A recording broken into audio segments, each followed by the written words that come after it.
ሰላም በዛሬ ቪዲዮ የምናየው ስለ ፋይዳ እጅግ መሰረታዊ የሆኑና ብዙ ሰው ስለተቸገረበት 13 መሰረታዊ የሆኑ ጥያቄዎች መልስ ይዟል። ከነዚህም ውስጥ እንደ ፋይዳ ለመመዝገብ ምን አይነት መረጃ ማቅረብ አለብኝ፣ ፋይዳ ተመዝግቤ የፋይዳ ቁጥር ካልደረሰኝ ወይ ደግሞ ጠፋብኝስ፣ ፋይዳ ለመመዝገብ ክፍያ አለው ወይ፣ ፋይዳ ጥቅሙ ምንድነው፣ ፋይዳ የት ልመዝገብ፣ ሌላም ታዲያ ለዚህና ለሌሎች ስለ ፋይዳ ለተነሱ ጥያቄዎች ቪዲዮ መልስ ይዟል። እስከ መጨረሻው ተከታተሉኝ። ላይክ እና ሰብስክራይብ እያደረጋችሁ እስከ መጨረሻው እንድታዩ ጋብዛለሁ። እንደምታውቁት ፋይዳ መታወቂያ በአሁኑ ሰዓት ለብዙ ጉዳዮች ቅድመ ሁኔታ ሆኗል።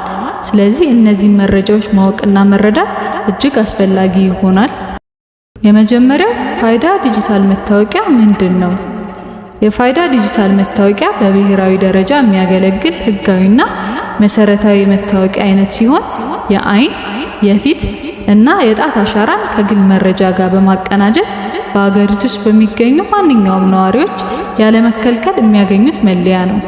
ይህም አንድን ግለሰብ ልዩ በሆነ መልኩ እንዲታወቅ የሚያስችል ባለ 12 አሃዝ ልዩ ቁጥር FIN እንዲሁም ተመሳሳይ ጥቅም የሚሰጥ ግን ከጊዜ ወደ ጊዜ መቀያየር የሚችል ተለዋዋጭ ቁጥር FAN ለግለሰቦች እንዲጠቀሙበት በማድረግ የሚያገለግል ነው።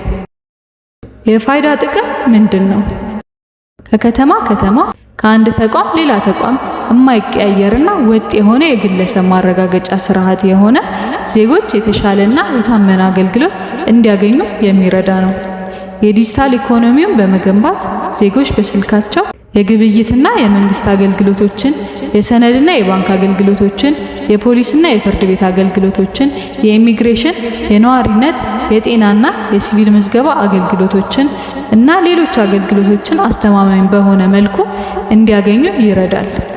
እንዲሁም ለሲም ካርድ፣ የባቡር ቲኬት፣ የሀገር ውስጥ በረራ ቲኬት፣ የተለያዩ የግልም ሆነ የመንግስት የኦንላይን ሲስተሞችና ሌሎችም ይጠቅማል። ታዲያ ለፋይዳ መታወቂያ የት ልመዝገብ? ፋይዳን ለመመዝገብ በአቅራቢያው በሚገኝ የኢትዮ ቴሌኮም ሽያጭ ማዕከላት ወይም በወረዳ እና ክፍለ ከተማ ሲቪል ምዝገባ ቢሮዎች፣ በተመረጡ የባንክ ቅርንጫፎች፣ በመሶብ የአንድ መስኮት አገልግሎት ማዕከሎች የምዝገባ አማራጮች መመዝገብ ይችላሉ። ለመመዝገብ ክፍያ አለው? የፋይዳ ምዝገባ ከክፍያ ነፃ ነው። ፋይዳ ልዩ ቁጥር በስልክ ከደረሰው በኋላ የዲጂታል መታወቂያ ባለቤት ይሆናሉ። ነገር ግን የታተመ ካርድ ከፈለጉ ብሔራዊ ዲጂታል መታወቂያ ይፋዊ አጋር በሆኑት በኢትዮ ቴሌኮም ወይም በኢትዮ ፖስታ በኩል ክፍያውን በመፈጸም ካርዱን ማግኘት ይችላሉ። ፋይዳ መመዝገብ የሚችለው እድሜው ስንት የሆነ ሰው ነው? እድሜው ከ5 ዓመት ጀምሮ ያለ ማንኛውም ሰው አሻራ በመስጠት ከዛ በታች ለሆኑ ህጻናት በወላጅ ምስክር ብቻ ያለ ባዮሜትሪክስ መመዝገብ ይችላሉ። ይህም ማለት ከ5 ዓመት በታች የሆኑ ህጻናት አሻራ አይሰጡም ማለት ነው። ይህም ለልደትና ተያያዥ ሲቪል ምዝገባ ሲስተሞች ፋይዳ እንደ ልዩ ቁጥር ሆኖ እንዲያገለግል ይረዳል።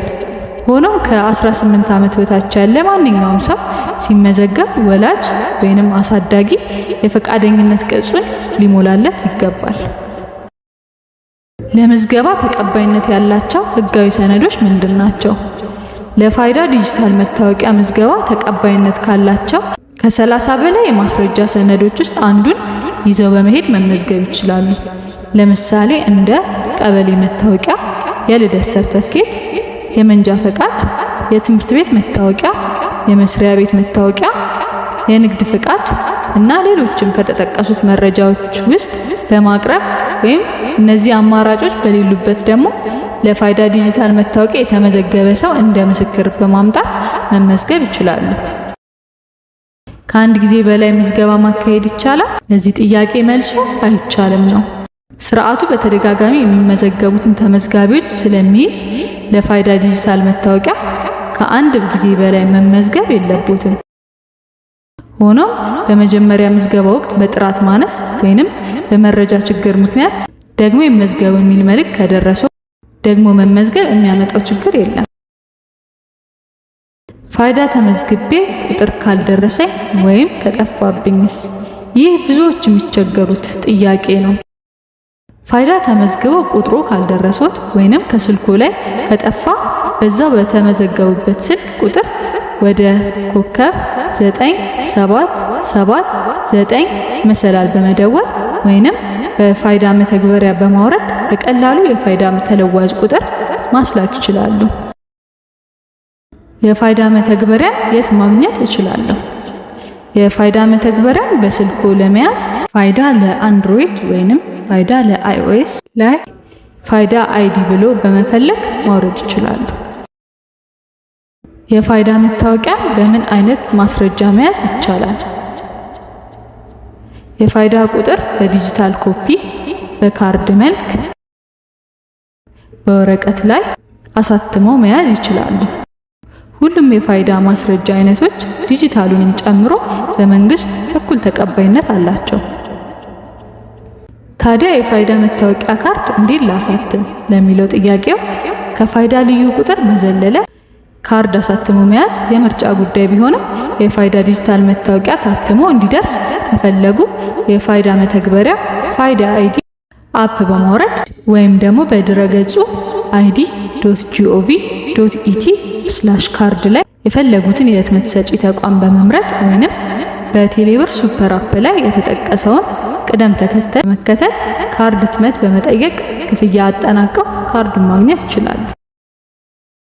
በምዝገባ ሰዓት ስህተት ቢያጋጥመኝ እንዴት ይስተካከላል?